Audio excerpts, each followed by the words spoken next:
Capital Dance Saturday afternoon. I am very excited to be joined in the studio by the one and only Bimini as we celebrate Pride all month long on the show. Welcome, Bimini. How are you? All right, babes. I am very well. Good. Thank you for having me. Thanks for coming in. It's been a long time coming. You've not been here before, right? I've not been, no. I was in Capital once back in the day. Oh, yeah. But not Capital Dance, so this is exciting. Her debut. We love it. Now, we've asked you to pick 10 tracks, which we'll get into over the next 4 hours. I'm excited about this because your set selection's always 10 out of 10. How difficult was it to pick these tunes? Because 10 isn't very many, is it? No, and I mean, really, if I was to go, I'm sure there's loads more. There's hundreds. So I feel like narrowing it down. I think just because where I'm at right now in my own sonic journey and the music I'm making and where my headspace is, I was going through and thinking about some iconic tracks and what they meant to me, and also just where I'm at. So I think these felt right. Nice. Well, I'm excited. So Bimini, your first track is The Prodigy, Firestarter tune. Why have you chosen this one to start? What's the story? Oh, it's just iconic, and Keith Flint was an absolute legend. Just the most crazy but sweet person and making the best music. The Prodigy are iconic and timeless, and I feel like the way they mix dance and rave and rock and punk and everything, it's just cool. Yeah. And I feel like they just do it right, and it just reminds me of being a teenager. And it helped bring rave culture into the mainstream as well back in the 90s as well. Whether people liked it or not. They were having it. Yeah, and I love that. And I remember DJing at a gig in Exeter, and I played Firestarter in my set, and it went off because obviously everyone goes off. And then 10 minutes later, the place got shut down because it actually went on fire. What? Yeah, legit. No it actually way. happened. Yeah, madness. Wow, love that. Premonition. Yeah, what a story. What club was that? It was it was a festival thing they were doing in Exeter for a week, and it was just a night. It wasn't a proper club, I don't think. It was more a hall. Yeah. That sounds like Devon. Your second pick is Atlantic Ocean Waterfall, the Netherlands mix. Why have you chosen this one? Does it take you back to a particular time in your life, raving? It's a song that I actually found through, I think it was through a friend had played it to me, and then I found it again on YouTube years and years later. It was one of those uploads that someone with a vinyl had and then uploaded, and then I was reading all the comments. The comments just gave me a feeling of nostalgia for something that I wasn't even part of. They were talking about first time they heard this in the early 90s, and how in clubbing was just so free and everyone was hugging each other, and this euphoric moment was just such a dance. It just felt like I wanted to be there. Yeah. You know, I love clubbing, I love partying, I love dancing, and I also am nostalgic for a time that I wasn't part of. So I feel like this is kind of very of that era in the 90s, and that rolling hypnotic, it just sounds so amazing. I feel like it's such a classic. Yeah. Do you spin it now? Yeah. Nice. Yeah. Last time I did, I think the last time it had, funnily enough, I played it mixed in with my tune with Absolute, Keep On Dancing, which almost has a similar euphoric kind of feel to it too. So mix it just felt really cool to do that. Nice. Bimini, your third pick is Rio de Silva, Touch Me, absolute tune. What's the story behind this one, and why do you love this so much? This was played on the radio as a kid. So I was I can't remember the age I was, maybe 8 or 9, but there was something about it that I was just so drawn to. Whether it was the kind of, it was quite sexy and the I don't know, it just made me want to go to Ibiza, and I didn't really know what Ibiza was at that time, but I've watched Kevin and Perry, and I remember hearing this song and then hearing people talking about Ibiza and thinking I just want to be there, that's all I ever wanted. So I remember that just reminds me of that. It reminds me of being a teenager, knowing that there was this other world that I was too young for at that time, but this song was just reminds me. I think it's the first I'd say it's probably the first dance song that I fell in love with. Yeah, amazing. And you're from quite a small town, right? I grew up in Norfolk, in Great Yarmouth. Yeah, I used to discover all my all the dance tunes through the radio because there was literally no spaces to go clubbing. I'm from Cornwall, so yeah, similar. There was literally nothing, so you just discover it all through the radio. Your fourth pick today is Tronco Tracks, Walk For Me, big tune from the New York ballroom Vogue scene. Let's talk about it. Why this one? I think it kind of sums up, or just reminds me of my first big gay night out in London. And I remember going out, I think the first month I moved to London, I went out for 28 days in a row, and we were just party, go to places. I was like, this is mad, because I grew up in a small town with one gay bar, which was a wines bar. So well, it even had one. That's pretty good. It had one, yeah, which is, I don't think it's there anymore, sadly. But yeah, I remember just coming to the clubs and like, actually my friend Absolute like was DJing at the time, and that's how we met back then. And I think pretty sure they were spinning it. And I remember hearing it in East Block, I think, and the sweat on the walls, just like the people that were there was like queerness, and it was just something that I'd never experienced. And then that style of music and that sound just felt very club, queer, just felt fab. And I remember it just really summed up that era. Yeah, queer cultural expression. I feel like we need a rework of that one, because it's still, we haven't had a rework. It's iconic. I feel like it's iconic, and it just gets you going. Yeah. So, Bimini, we've heard your first 4 tunes. Amazing choices, by the way. Been raving in the studio. Before we get into your next selections, just want to talk a bit about your career, how influential queer nightlife has been in your career. How much has queer nightlife influenced your career from drag to now making your own music? Well, I feel like the club space was definitely a place where I met so many different people. And I remember thinking, like growing up thinking I was a bit weird, and then coming to London and realising that I was not that weird because everyone else was. Like, it was incredible. And I think like there was like, felt no judgment, a bit shady, a bit catty, but like that's you get that everywhere. Yeah. But it was amazing. And I think like I remember seeing fashion and hearing music and just witnessing stuff that I'd read about, because I used to love reading about kind of subcultures and learning about punk and like the Blitz kids, New Romantics. Like, I remember seeing all that and how much music and fashion were rooted together, and then seeing that firsthand in the club. Like, it was like quite coming off the back of like electro and like electro clash, and it was just a really exciting time, I think, in London. Yeah, and was the place for it. It was the place. Yeah, it was so good. I was meeting people, and I think I got to perform. So I didn't start drag for a few years after being in London, but I was experimenting with myself and my queerness and my identity through different mediums, whether it was fashion mostly. Weird green, red eye, monobrow at one point, but we don't have to bring that up. But yeah, it was just incredible. And then I started doing drag in 2017 at the Glory, which is no longer here. We've got the Divine, which is amazing, but did it at the Glory, and it was just, it felt exciting. London felt really exciting then. And is that's where your love for dance music then? Dance music's always, my love of dance music came very early. Like, it's always been part of my life in whatever medium that was. Like, I've been part of the rave scene in Norfolk because I grew up in Norfolk, and there's a lot of raves going on. Not much else, but a lot of raves. And hearing drum and bass and jungle and like all of that sound for a while. And like, yeah, I feel like dance music's always been like the consistent style of music. Yeah. Did you have like secret raves and stuff as well? Because it wasn't like mainstream. Yeah, it was like you'd get a text and then you'd all go to a field. A lot of field raves, which was fab. Same. And yeah, they was quite messy, but it was fab. It was fun. Yeah, the best kind of parties. Yeah. Have you got any new music coming? I do. So I have just put out the new remix of Keep On Dancing, which is me and Absolute, but remixed by Jordan, who is just incredible. And to get to work with them like feels like such a moment. I think just especially as an artist that is kind of queer and trans, I think it's so important to have that, you know, in the industry. Like, everyone's voices should be heard, and there's talent beyond, you know, like everyone has, like there's producers that are talented that deserve that, and I think they are killing it and just doing it unapologetically. And I think it's so important, and it just feels like a moment for me to be part of that. So like, shout out Jordan for doing that, because iconic. And then I've got a remix of Anastasia. Ooh. Left Outside Alone coming out very soon. Oh my God, what a tune. Yes, and it's exciting. So good, so good. I met Anastasia at the Metro Pride Awards, and then I basically just was like, we were DMing, voice note, and I was like, can I do a remix of one of your songs? And she was like, yeah, I'd love you to. Amazing. That's how it happened. Slid into her DMs. Bimini, your 5th pick, into number 5 already. Shy FX, Original Nutter, Guaranteed, Reload Material.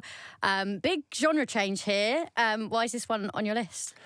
I mean, I started going to raves when I was about 13, 14. No, about 14. Not 13, mum. And it was in, like I said, it was in Norfolk, and it was just hearing this style of music. And Original Nutter, I don't know, just something about that. Me and my best mate, Tweed, we would like just go nuts to it all the time. And it just, I think we were both quite nutters, so we felt like it was like aimed at us. Hard relate, love that. Bimini, your next pick is The Shaman, Ebenezer Goody. This hit number 1 in the UK singles chart in its time. More 90s dance from you. Why have you chosen this one? I just think this is iconic, the whole story behind it. I think like Ebenezer Good. I mean, firstly, The Shaman, people always say I look and sound a bit like him. So I'm like, I'll take that because that's fun. But like, this song, I mean, I remember hearing it and it took a while to get it. But like I understood it because I think my stepdad, he was big on the raves like in the 90s. He used to tell me all the stories and I was like jealous. Yeah. But this song, it just like, it kind of had people up in arms.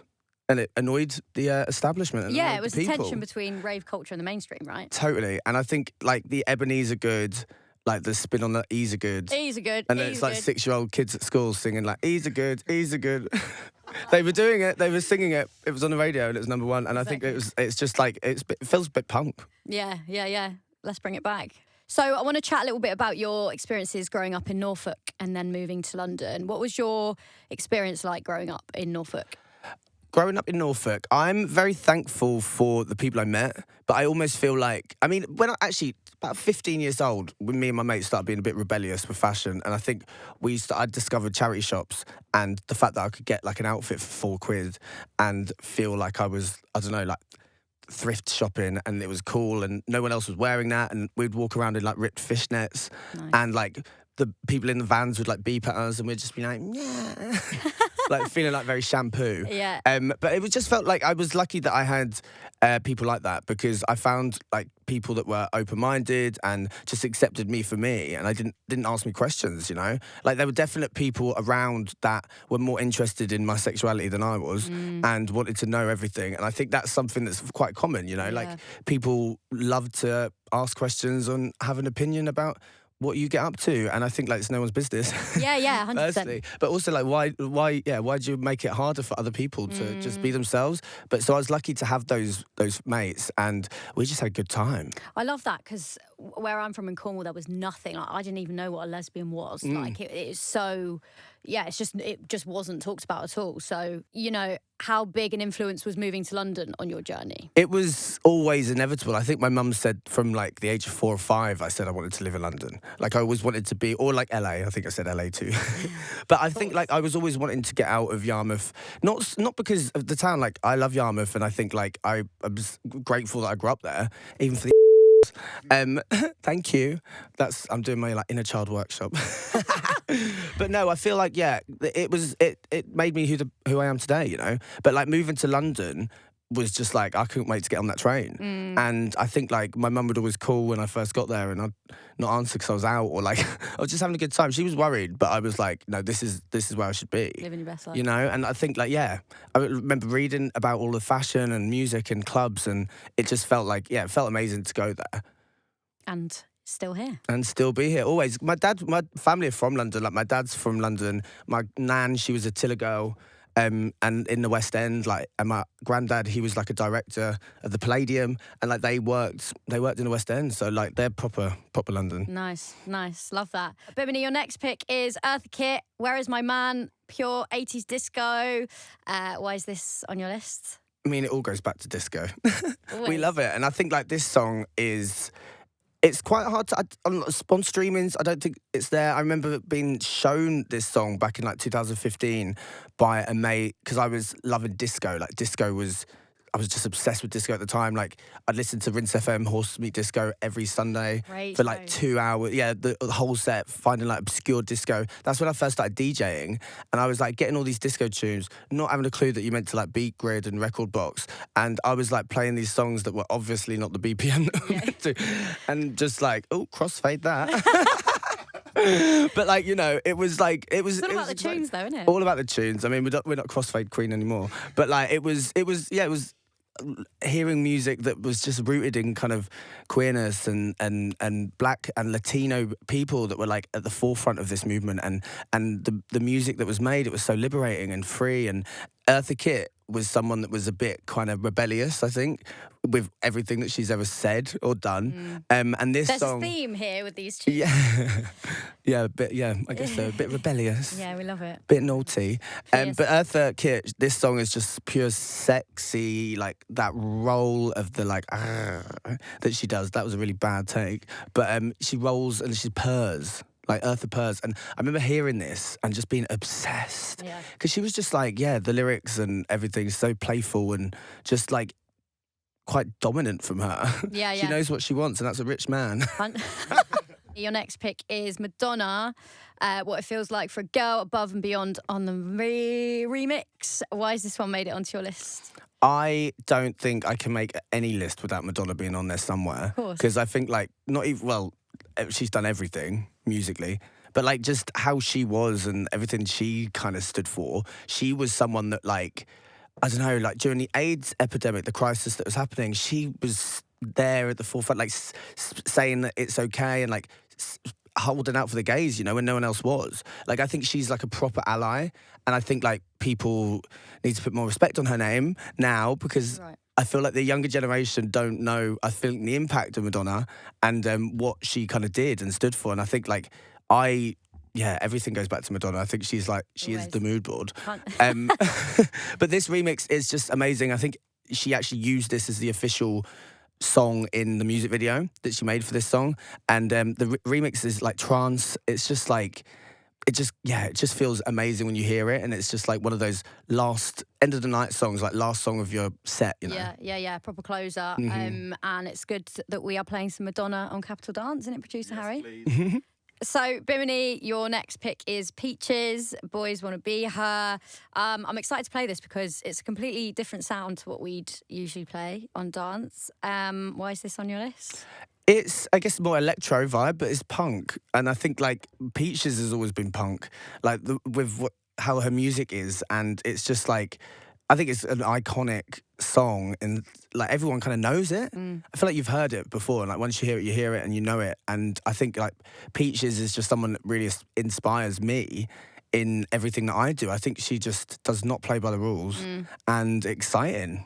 So I feel like, wanted to get a bit of Peaches in there, and I felt like this might have been quite a nice little fitting song. Too right, it has to be done. We'll get into your last pick shortly, but I wanted to ask you this before we let you go. What does Pride mean to you? I mean, Pride, if Pride hadn't existed, because it started as a protest, I mean, Pride is a protest still, and I think it is good for the community and for us all to remember that, especially when news can feel quite heavy for the trans community, for queer conversation. I think, like, it almost does feel, and a lot of people will probably disagree with this and say, but it's not like that. But there's a definite rise in homophobia, in 100%. Transphobia. Like, a lot of that is happening right now, and it's fueled by hate. Yeah. And I think, like, Pride in its ethos is meant to be a time to celebrate each other and love, and just know that, like, you know, it's okay to be different. It's okay to love who you want to love. And I think we should all remember that, you know, like, don't have to make life harder for other people. And when everything feels so toxic, that's why Pride is so important. Like, we need it now more than we probably needed it 10 years ago. I don't know if you know about, like, the UK, but there's a rainbow list where they do 49 European countries, and they rank how friendly it is or how accepting it is of LGBTQ plus rights. 10 years ago, we were number 1. We're now number 22. Shocking. Which is crazy. Yeah. Like, the pendulum swung back the other way, and it's worrying and it's scary. But I just want everyone to know that's listening, it is okay to be yourself. And there are people like you. You might not have found them yet, but you will get there. And come to Pride, have a good time. Yeah. But remember, it is a protest, and we're going to keep going. Yeah, and it's important to be visible, because when we show up fully as ourselves, we make space for others to do. Absolutely. That's what it's meant to be about for everyone. For sure. Okay. Which artist most inspired you to be unapologetically yourself? I mean, it was so hard to just put down to one. But if I had, Madonna, Keith Flint. I think that they're the number 2. They're the main 2. Oh, and Pamela Anderson. Of course. And what's a queer anthem that isn't talked about enough? I think Icy Lake by Dat Oven is not talked about enough. And if you haven't heard it, go and listen to it, because it is proper ballroom culture, and it is just a voicemail of a friend, and it's very chilling, but the sounds are really interesting. It's really cool. It was iconic in like the 90s ballroom scene, and there's documentaries on this particular song, and it basically he just says, "I've just called before I go to throw myself off the icy lake." Wow. And it's just that over and over again on the voice note, and the person that produced it realised how chilling it sounded, and it made it into this ballroom classic, and it is iconic. Great. Love that. And what are you doing for Pride? I have got a very busy day on Pride. I'm going to be DJing here, there and everywhere. I'm going to be DJing with Talisa. Woo! Not like a back-to-back, but like Talisa's there, which is going to be fab. Love Talisa. Oh my God, love. And then I'm going to be with Not a Phase on the Pride float. Nice. Love that. Bimini, your final pick is Gorillaz. Clint Eastwood. Why have you picked this one? This is one of their most iconic tracks. I would say so. And I think just the album was just something I'd never heard before. And I loved hearing new stuff when I was younger. And I remember having that album as one that you'd listen to start to finish. And I think this song is just kind of timeless. Everyone, I'm pretty sure everyone can say they like it. Of course. It feels like such a classic. Like, it feels iconic. And I think like their sound and the things that they would like, how they would use electronic music and play with like different like weird noises and just like take you on a bit of a journey with their album, I think was really exciting. Yeah, there wasn't much else like it. No, and I feel like they've got such a unique sound, and yeah, Gorillaz, they're just great. Amazing. So we've got that coming, and then I'm just in the studio making Wicked. music, having fun, and I'm excited for that. Yeah, and in terms of your sound, like trancey, right? My DJ set? In terms of like the music you're releasing. Release. So the remix, and then no, I'd say it's more in the housey world. Nice. Yeah, at the minute. Nice. Very excited. Very excited. Bimini, thank you so much for joining me today on Capital Dance Celebrate Pride Month. Your picks have been incredible. Definitely going to add some of those to my USB as well. Anything you want to say before you head off today? Thank you for having me. Of course. Happy Pride anytime. to everyone, and it's gonna be a great one. We're just gonna go for it, and I'm excited for the rest of this year. If anyone's at Glastonbury, I'm gonna be there. So I'm gonna have like 4 things going on. I've got two DJ slots, a live performance at NYC Download, and a little talk with the Guardian, because Yeah, it's got to be done. Versatility. Yeah.